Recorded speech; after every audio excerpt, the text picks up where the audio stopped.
بسم اللہ الرحمن الرحیم رب اشرح لی صدری ویسر لی امری واحلل عقدۃ من لسانی یفقہوا قولی۔ کروڑوں درود و سلام ہو نبی رحمت صلی اللہ علیہ وآلہ وسلم پر، اور کروڑوں درود و سلام ہو آپ صلی اللہ علیہ وآلہ وسلم کی آل پر۔ معزز ناظرین، آج شہر مکہ کو رؤس البلاد کہا جاتا ہے، جو خانہ کعبہ شریف کی وجہ سے ہم سب مسلمانوں کے لیے مقدس ترین اور قابل احترام جگہ ہے۔ ناظرین، آج سے تقریباً 4000 سال پہلے یہ زمین ایسی نہ تھی، بلکہ یہاں خاردار جھاڑیاں اور درختوں کی بہتات تھی۔ سبزہ تھا، نہ گھاس نہ پانی۔ اونچے اور بلند و بالا پہاڑ ہر جانب سر اٹھائے کھڑے تھے۔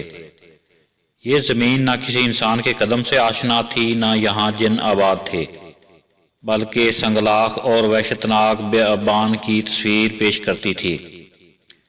لیکن آج جو حسن و جمال اور عنایاں اس زمین کو حاصل ہیں، اور ایسا عظیم الشان رتبہ حاصل ہے جس پر ہفت افلاک بھی رشک کرتے ہیں، وہ صرف سیدنا حضرت ابراہیم علیہ السلام کے دم قدم سے حاصل ہے۔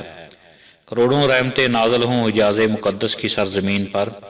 معزز ناظرین، اللہ تعالیٰ نے زمین پر انسانوں کی ہدایت اور فلاح کے لیے 1,24,000 پیغمبر بھیجے۔ سب سے پہلے پیغمبر حضرت آدم علیہ السلام اور آخری پیغمبر جناب رسول اکرم حضرت محمد صلی اللہ علیہ وآلہ وسلم تھے۔ ان کے بعد اللہ کی طرف سے رسالت کا دروازہ ہمیشہ کے لیے بند کر دیا گیا۔ حضرت محمد صلی اللہ علیہ وآلہ وسلم سے پہلے جتنے بھی رسول اور پیغمبر دنیا میں آئے، ان کے پیروکاروں کی تعداد بہت ہی کم ہوتی تھی۔ سب سے زیادہ جس نبی کے امتی ہیں وہ ہیں جناب حضرت محمد صلی اللہ علیہ وآلہ وسلم، جن کے امتیوں کا سلسلہ قیامت تک جاری و ساری رہے گا۔ ناظرین، اس سے پہلے آپ نے اگر میرے چینل کو سبسکرائب نہیں کیا تو آپ سے گزارش ہے کہ میرے چینل کو سبسکرائب کر لیں، ساتھ بیل کے بٹن کو بھی پریس کریں تاکہ آپ کو میری ہر آنے والی ویڈیو کا نوٹیفیکیشن مل سکے۔ معزز ناظرین، سیدنا حضرت ابراہیم علیہ السلام کے والد کا نام آزر تھا۔ کئی مفسرین اور علماء کے نزدیک ان کے والد کا نام طارق تھا، مگر قرآن مجید میں ان کے والد کا نام آزر ہی آیا ہے۔ ناظرین، حضرت ابراہیم علیہ السلام کی ہزارہ کوششوں اور دعوت و تبلیغ کے باوجود ان کی قوم اللہ پر ایمان نہ لائی، الٹا ان کو تکلیفوں اور مشکلوں سے دوچار کر دیا گیا۔ سیدنا حضرت ابراہیم علیہ السلام پر کون سے 3 اشخاص مان لائے، اور حضرت لوط علیہ السلام کا آپ سے کیا رشتہ تھا، اور وہ کس طرح آپ کے ذریعے اللہ تعالیٰ پر ایمان لائے، یہ بتانے سے پہلے آپ کو میں حضرت ابراہیم علیہ السلام کا ایک اور واقعہ بیان کر دوں، جسے سن کر آپ کا اللہ پر اور مرنے کے بعد دوبارہ زندہ ہونے پر پختہ یقین ہو جائے گا۔ یہ بھی ایک معجزہ ہی ہے جو اللہ کی طرف سے حضرت ابراہیم علیہ السلام پر نازل کیا گیا۔ ایک دفعہ حضرت ابراہیم علیہ السلام نے اللہ تبارک تعالیٰ سے درخواست کی کہ مجھے اس کا مشاہدہ کرا دیجئے کہ آپ مردوں کو کس طرح دوبارہ زندہ کریں گے۔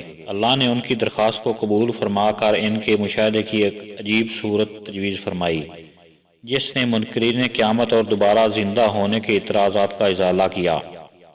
وہ صورت یہ تھی کہ اللہ نے آپ علیہ السلام کو حکم دیا کہ 4 پرندے اپنے پاس جمع کریں، انہیں اپنے پاس رکھ کر مانوس کریں تاکہ آپ کو ان کی شناخت ہو جائے، اور جب آپ ان کو بلائیں تو وہ آپ کے پاس دوڑے چلے آئیں۔ آپ علیہ السلام نے ایسا ہی کیا۔ پھر حکم ہوا کہ انہیں ذبح کرو اور ان کا گوشت آپس میں مکس کر کے مختلف پہاڑوں پر اس گوشت کا ایک ایک حصہ رکھیں، پھر انہیں بلائیں تو وہ دوڑتے ہوئے آپ کے پاس چلے آئیں گے۔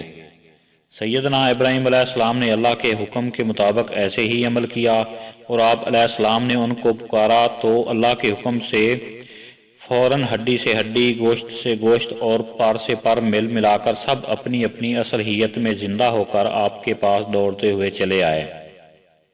چنانچہ اس مقام پر اللہ تعالیٰ نے حضرت ابراہیم علیہ السلام سے فرمایا، اے ابراہیم، قیامت کے روز اسی طرح سب اجزاء اور اجسام کو جمع کر کے ایک دم سے میں ان میں جان ڈال دوں گا۔ ان اللہ علی کل شیء قدیر۔ معزز ناظرین، اللہ تعالیٰ ہر چیز پر قادر ہے۔ ناظرین، حضرت ابراہیم علیہ السلام کی دن رات مسلسل تبلیغ کے باوجود قوم نے آپ کا پیغام سننے اور اسے اپنانے سے انکار کر دیا۔ ساری جد و جہد کے نتیجے میں صرف 2 اشخاص آپ کے ذریعے اللہ پر ایمان لائے، ایک آپ کی چچا زاد بہن حضرت سارہ علیہ السلام اور دوسرے ان کے بھائی حضرت لوط علیہ السلام۔ ان کے والد کا نام ہاران تھا۔ حضرت لوط علیہ السلام کا بچپن حضرت ابراہیم علیہ السلام کے زیر سایہ گزرا اور ان کی نشو و نما حضرت ابراہیم علیہ السلام کی رہین منت تھی۔ اس وقت تک حضرت ابراہیم علیہ السلام کی شادی حضرت سارہ علیہ السلام سے نہیں ہوئی تھی۔ جب حضرت ابراہیم علیہ السلام اپنی قوم سے مایوس ہو گئے کہ وہ اب ایمان نہیں لائیں گے، تب آپ نے اپنے آبائی شہر ارض سے ہجرت کرنے کا ارادہ فرمایا۔ اس وقت آپ کا ساتھ حضرت لوط علیہ السلام اور حضرت سارہ علیہ السلام نے دیا۔ سفر کے دوران ہی آپ نے حضرت سارہ علیہ السلام سے عقد فرمایا۔ آپ علیہ السلام ان 2 ساتھیوں کے ساتھ اپنے شہر ارض سے نکلے۔ کافی دنوں کا سفر کرنے کے بعد آپ مصر جا پہنچے۔ امام بخاری رحمۃ اللہ علیہ سیدنا ابو ہریرہ رضی اللہ تعالیٰ عنہ سے روایت کرتے ہیں کہ بادشاہ مصر کے جاسوسوں نے اسے اطلاع دی کہ شہر میں ایک نوآورد کے ساتھ ایک حسین و جمیل عورت آئی ہے۔ چنانچہ بادشاہ نے حضرت سارہ کو اپنے دربار میں طلب کیا۔ حضرت سارہ حضرت ابراہیم علیہ السلام کی اجازت سے بادشاہ کے دربار میں حاضر ہوئیں تو بادشاہ حضرت سارہ علیہ السلام کے حسن و جمال کو دیکھ کر مبہوت رہ گیا۔ وہ برے ارادے سے حضرت سارہ علیہ السلام کی طرف بڑھا۔ حضرت سارہ نے رب تعالیٰ کے حضور سچے دل سے دعا کی کہ اے اللہ مجھے اس ظالم شخص سے بچا۔